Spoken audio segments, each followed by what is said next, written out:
नमस्कार. आज आपण एका अशा खास सुगंधाबद्दल बोलणार आहोत जो कुठल्या फुलांनी किंवा अत्तराने नाही तर आपल्या कृतींमधून आणि आपल्या चारित्र्यामधून दरवळतो. धम्मपदातील एका छोट्या पण खूप खोल अर्थ असलेल्या श्लोकातून आपण मानवी सद्गुणांच्या या कालातीत शक्तीचा शोध घेणार आहोत. बघूया ही प्राचीन शिकवण आजच्या आपल्या धावपळीच्या जीवनात कशी मार्गदर्शक ठरू शकते. जरा विचार करा, आपण एखाद्या ठिकाणी पोहोचण्याआधीच आपला प्रभाव तिथे कसा जाणवतो. काही व्यक्तींच्या येण्याने खोलीत एक सकारात्मक ऊर्जा भरून जाते, तर काहींच्या येण्याने नकळतपणे एक तणाव जाणवतो. ही जी अदृश्य ऊर्जा आहे, हीच कीर्ती आहे, हाच तर आपल्या व्यक्तिमत्वाचा खरा सुगंध असतो. आणि आज आपण याच सुगंधाबद्दल अधिक जाणून घेणार आहोत. अगदी बरोबर.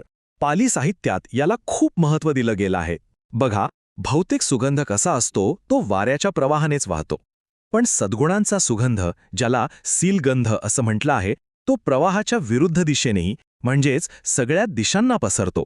इतकंच नाही तर तो फक्त पृथ्वीवरच नाही तर अगदी देवतांच्या लोकांपर्यंत पोहोचतो असं सुंदर वर्णन आहे. ही केवळ एक कल्पना नाहीये, तर चारित्र्याच्या प्रभावाचं एक अप्रतिम रूपक आहे. या शिकवणीमागे खूप सुंदर कथा आहे, जी प्राचीन राजगृह शहरातल्या वेळुवन विहारात घडली होती. जरा डोळ्यासमोर चित्र उभं करा. सकाळची अगदी प्रसन्न वेळ आहे. सूर्य नुकताच उगवलाय आणि वेळुवन विहारात एक विलक्षण शांतता पसरली आहे. ही शांतता म्हणजे फक्त आवाजाची अनुपस्थिती नाहीये, तर तिथे शेकडो भिक्खूंच्या एकत्रित साधनेतून निर्माण झालेली एक खोलवरची स्तब्धता आहे. आणि याच पवित्र वातावरणात ही कथा उलगडते. राजगृह शहर. तिथल्या रस्त्यांवर धूळ होती आणि लोकांच्या मनात अगाध भक्ती होती. तिथे एकीकडे जगण्याचा संघर्ष होता, तर दुसरीकडे मुक्तीची ओढही होती. याच शहराच्या एका बाजूला असलेल्या गरीब वस्तीत, जिथे साधी माणसं आपलं साधं सरळ आयुष्य जगत होती, तिथे एका महान आध्यात्मिक घटनेचा पाया रचला जात होता. या कथेचे नायक आहेत थेर महाकस्सप.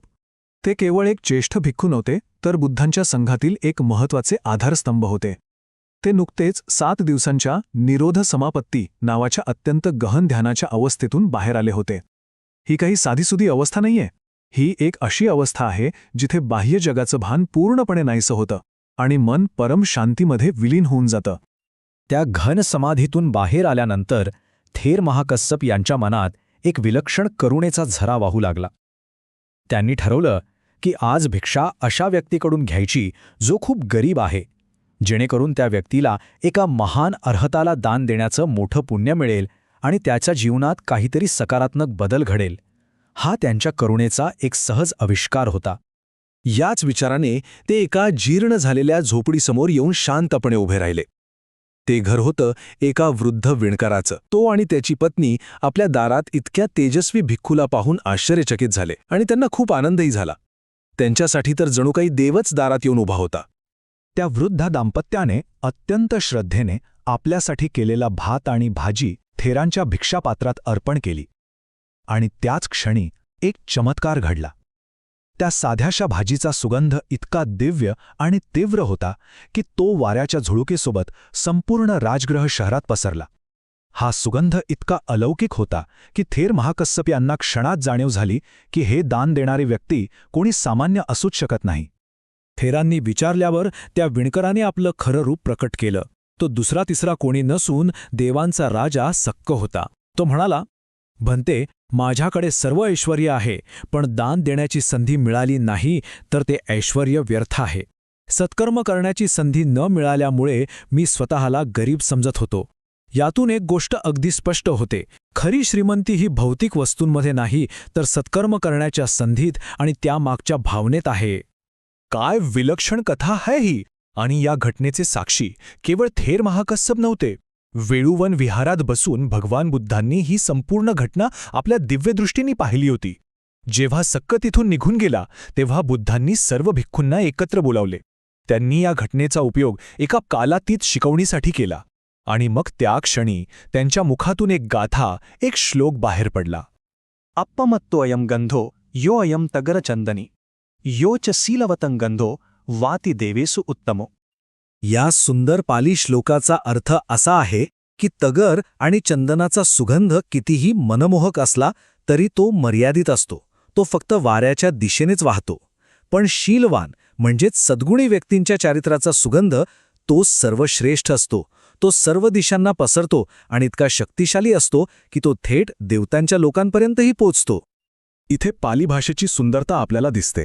गंधो या एकाच शब्दात दोन अर्थ दडलेले आहेत. पहिला भौतिक सुगंध, जसा आपण फुलांचा किंवा चंदनाचा अनुभवतो. पण दुसरा आणि अधिक खोल अर्थ आहे कीर्ती, प्रभाव किंवा एखाद्याच्या अस्तित्वाची जाणवणारी छाप. बुद्धांनी इथे या शब्दाचा उपयोग चारित्र्याच्या अदृश्य पण शक्तिशाली प्रभावाला दाखवण्यासाठी केला आहे. आणि दुसरा महत्वाचा शब्द आहे सीलवंत, ज्याचा अर्थ आहे शीलवंतांचे. सील म्हणजे केवळ वरवरचं चांगलं वागणं नाही. सील म्हणजे प्रामाणिकपणा, करुणा, सत्य आणि नैतिक आचरणाचा एक सखोल पाया. तर सीलवंत म्हणजे अशा व्यक्ती ज्यांचं संपूर्ण जीवनच या सद्गुणांवर आधारलेलं आहे, ज्यांच्या प्रत्येक कृतीतून हे सील प्रकट होतं. ही तुलना किती सुंदर आणि मार्मिक आहे नाही का? फुलांचा सुगंध काही वेळाने नाहीसा होतो, चंदनाचा सुगंधही काही अंतरावर संपतो. त्याला दिशा आणि काळाची मर्यादा आहे. पण सद्गुणांचं तसं नाही. प्रामाणिकपणा, दयाळूपणा, सचोटी या गुणांचा सुगंध म्हणजेच कीर्ती काळाच्या आणि जागेच्या पलीकडे पोहोचते. ती पिढ्यानपिढ्या टिकते आणि तिचा प्रभाव वैश्विक असतो. तर मग आता खरा प्रश्न हा आहे की ही 2500 वर्षांपूर्वीची शिकवण आज आपल्यासाठी एक मार्गदर्शक पुस्तिका कशी बनू शकते? आपण आपल्या रोजच्या जीवनात हा सद्गुणांचा सुगंध कसा जोपासू शकतो? चला, काही व्यावहारिक उदाहरणांमधून हे समजून घेऊया. पहिलं उदाहरण घेऊया आपल्या कामाच्या ठिकाणचं. समजा एखाद्या प्रोजेक्टमध्ये चूक झाली आणि एका व्यक्तीने पुढे येऊन प्रामाणिकपणे आपली चूक कबूल केली. सुरुवातीला कदाचित तिला टीकेला सामोरं जावं लागेल, पण हळूहळू तिच्या प्रामाणिकपणाचा सुगंध पसरतो. लोक तिच्यावर विश्वास ठेवू लागतात. दुसरं, ऑनलाईन जग, जिथे प्रत्येकजण आपलं सर्वोत्तम पण अनेकदा खोटं रूप दाखवण्याचा प्रयत्न करतो, तिथे आपलं अस्सल, दयाळू आणि नैतिक वागणं हेच आपलं वेगळंपण ठरतं. आणि तिसरं, आपल्या नात्यांमध्ये. विश्वास हा कोणत्याही नात्याचा आत्मा असतो आणि हा विश्वास छोट्या छोट्या पण सातत्यपूर्ण प्रामाणिक कृतींमधूनच निर्माण होतो. हाच तो सुगंध आहे जो नाती घट्ट करतो. हे ज्ञान केवळ ऐकून किंवा वाचून उपयोगाचं नाही. त्याला आपल्या दैनंदिन जीवनात आपल्या कृतींमध्ये उतरवणं महत्त्वाचं आहे. त्यासाठीच ही एक छोटी प्रयोगशाळा जिथे आपण हा सिद्धांत प्रत्यक्ष अंमलात आणू शकतो. आज दिवसभरात स्वतःला हा प्रश्न विचारा. अशी कोणती एक छोटीशी कृती आहे जी मी सचोटीने, करुणेने किंवा प्रामाणिकपणे करू शकेन? कदाचित कोणाला तरी न मागता मदत करणं, किंवा एखाद्या सहकार्याच्या कामाचं प्रामाणिक कौतुक करणं, किंवा दिलेला शब्द न चुकता पाळणं.